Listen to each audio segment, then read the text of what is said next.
for a session presented by Discover Puerto Rico. Please welcome the CEO of Discover Puerto Rico, Brad Dean, in conversation with Skift President Carolyn Krevins. Hey, Brad, how are you? It's so great to have you here with us today. Hey, saludos, Carolyn, and greetings and buenos tardes to all of the attendees at Skift Aviation Forum. Great to be with you. Yeah. So, Brad, listen, first I have to start with congratulations, because while other destinations are surviving, Puerto Rico is thriving. And from what I understand, you're on your way to making 2021 a record-breaking year in terms of new visitor arrivals. So let's just start here, right? This is all good news. And how can you talk to us about how the success is connected to your partnership strategy, specifically when it comes to the aviation sector? Yeah, as you mentioned, Carolyn, 2021 has been an amazing historic year for Puerto Rico and its tourism industry. Revenues are up 33% over 2019, which was our previous all-time record year. We're enjoying great gains both in yield and also a 14% increase in demand. We've enjoyed 8 straight consecutive months of all-time record tax collections from the lodging sector. As of November, passenger arrivals have officially surpassed the 2019 full year levels, with 6 straight months of record arrivals. And perhaps the most surprising number is that our future sales pipeline for meetings and conventions has increased 38% this year, putting us well above the pre-pandemic levels. Wow. And just to end the year on a good note, we're celebrating 5 Emmy nominations for our Sounds Like Puerto Rico series. And on December 31st, an hour before the big ball drop in New York City's Times Square, we'll be hosting Dick Clark's New Year's Rockin' Eve for our own historic countdown moment. So 2021 is a year that started slow, ending very strong, and we couldn't be more excited about what lies ahead. And I think it goes back to 3 key milestones that have allowed us to enhance the success not only of our destination, but our airline partners. First, we made a very concerted commitment early on to win the war against COVID by managing the health and safety with stringent protocols, temperature scanning at airports, mask wearing, monitoring the entry arrivals, either with a vaccination requirement or negative COVID tests within 72 hours of travel. And of course, we've also emphasized the importance of vaccination throughout our island, which is one of the reasons why Puerto Rico is leading the nation in vaccinations.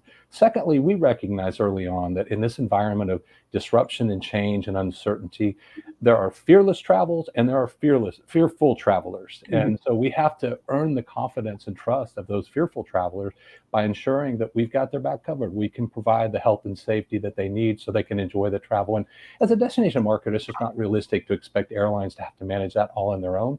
So we made a commitment, even more important than promoting our brand or our sales tactics, is to make certain that we earned and strengthened that trust and relationship with travelers so they knew that Puerto Rico is a safe option. And then we've also shifted our marketing plans in line with the needs of our airline partners. Where they've added capacity, we've doubled down on those markets. Where they've expanded into new markets like Nashville and Buffalo, St. Louis, and Austin, we've shifted marketing resources there. I think all of this underscores what destination marketers have to do, and that is recognize it's not about us, it's about the individual traveler. So if you shape your plans and your actions and your strategies in line to make certain that your airline partners are succeeding, then we know that together we're going to succeed going forward. Yeah, I mean, that makes sense. And first of all, congratulations on Puerto Rico. I think it's the most vaccinated place in the US right now, which is huge. But you also, I just want to bring up that you received federal funding, upwards of $50 million from the American Rescue Plan Act funds, right? So that gives you, you have a huge amount of money at your disposal, for your marketing campaign. So picking up on your thread, so why does it make sense for an airline to partner with a DMO like Discover Puerto Rico to support their route planning to reach potential passengers? Yeah, I mean, simply a DMO is an airline's one-stop connection to people, to partners, promotion, and in some cases, cold, hard cash. And who doesn't want that in this environment? If you think about it from the standpoint of a DMO, we are constantly talking to people who are deciding, should I travel? Where should I travel? How should I travel? Do I drive? Do I fly? For example, in 2021, just on an average weekly basis, we have over 218,000 web sessions. Now, not all of those people are going to travel to Puerto Rico, but who doesn't want a cut of that business, right? Secondly, we're actively investing in new market development as well as strengthening those existing markets. So as we speak, Leah Chandler, our Chief Marketing Officer, and her marketing team are trying to decide where, when, and how to invest an additional $50 million. And in Puerto Rico, they're only going to get to us two ways, either by airline or by cruise ship. So we want to make sure we're investing those dollars in a way that helps the airlines grow their top line and their bottom line. DMOs are also a great connection to airline partners, whether it's restaurants, hotels, major attractions, or in some cases, we work with and know the people who ship cargo out of our destination. So the people, the partners, the promotion, and in Puerto Rico's case, we have a fully funded airline incentive program that's managed by our local government. So if an airline needs help in offsetting startup costs or expanding capacity, there's financial assistance there. All of this really, I think, just underscores the importance of destination marketers and airlines working together, especially in this environment where we all have to think and act like startup businesses. And if you're an airline and you're not talking to your local DMO, you're probably leaving money on the table. Yeah, well, that's good to know. And I saw something that Leah Chandler, your marketing exec, said. She said that this time we aren't working on a comeback, but a takeover. So I like that bold statement. We've talked about the strong visitor arrival numbers that you're seeing now in 2021 and into the pipeline ahead for 22. So can you talk a little bit more about, or go a little bit more deeply into the broader marketing strategy to keep that momentum going? And again, if you're an airline, like what should you know? How will it benefit an airline right now? Well, of course, it always starts with having the right strategy and execution. And if you're not paying attention to the research and the data and the analysis, you're hoping to be lucky. So we watch very closely thought leaders like Skift. We also work with a number of the national researchers prominently leading our industry in this environment to make sure that the data, the research and analysis doesn't just affirm what we think we know or want to do, but really guides our decision making and our strategy setting. Second, we are relentless about staying true to the brand of Puerto Rico, but also promoting the destination in a way that differentiates it from other islands and destinations in the US and the Caribbean. There's a tendency for destination marketers sometimes to want to be all things to all people, and that's just not a pathway forward to success. So we stay very, very true to the brand and our unique value proposition, which of course, in our case, beyond the beaches and the 500-year-old city of Old San Juan, the amazing natural wonders, the rich, vibrant culture and history, and the unique experiences that you can't find elsewhere. Of course, all of this available to U.S. citizens with no passport, no currency exchange, and no roaming charges on your phone when you get off the plane. I think we're also benefiting, Carolyn, from an extraordinary investment in product and infrastructure. You see that with the new Distrito T-Mobile complex, the wildly innovative retail, entertainment, nightlife district that is well positioned to become the entertainment epicenter of the Caribbean.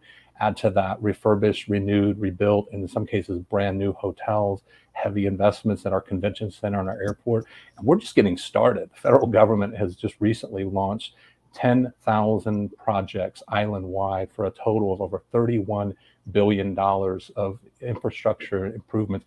It's one of, if not the largest infrastructure investment programs that are tourism related in the history of our nation. So when you add all of that together and then consider that Puerto Rico has one of the most aggressive tax incentive programs for individuals and businesses, it's no surprise that Puerto Rico is a destination on the move, and 2021 is just the beginning of a great story.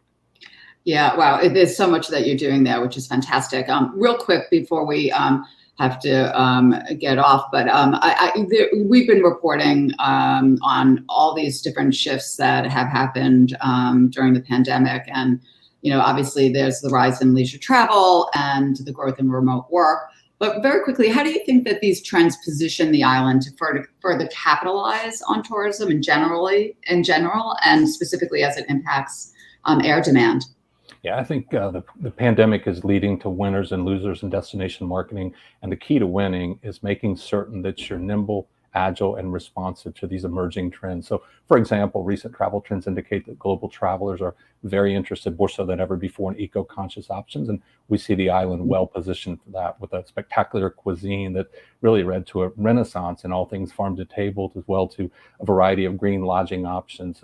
In case of remote work, which Skift has reported on frequently, we see this as a real driver of business travel. And it's one of the reasons why we leaned in so heavy with our Work in Full Color campaign. If you could work anywhere, why not a tropical island with great communications infrastructure and easy access to the US? And that actually led to our Meet in Full Color campaign, which we think is one of the reasons why our meetings and convention segment's coming back so strong. Bottom line is this: if you're a destination marketer and you're still clinging to that 2019 marketing plan, hoping to get back to pre-pandemic levels, you're buying a first-class ticket on the struggle bus. This is the time to be nimble, agile, responsive, and look at those market niches that maybe weren't available before or weren't plentiful before. Today, the riches are in the niches, and if you're a destination marketer, that's where you've got to be leading. So just to bring up your point, what markets would you love to see new nonstops from San Juan to from the U.S.? This is an audience question, by the way. Yeah, if you look at the trend in our research, it's pretty clear that Puerto Rico is expanding westwards. So any of those major or secondary markets in the Midwest or West Coast certainly are opportunities right now. Indianapolis certainly begs for service. The Ohio market, Cincinnati, Cleveland. We think we don't have nearly enough capacity out of the major Texas markets. And I know those airline network planners are nervous about the length of flights from Los Angeles and San Fran, but the connecting service out of Denver or Salt Lake certainly makes a lot of appeal. This destination's on the move, and we're expanding out of the traditional strength of the East Coast into the Midwest and West, and we also see great opportunities for some of the key global markets as well. Well, this is fantastic. Brad, thank you so much for being here, shedding some light on what your plans are. And if you're an airline out there listening, I think you should be contacting Brad right now and get in on this. So good luck to you, and happy holidays as we head into the season. Thank you.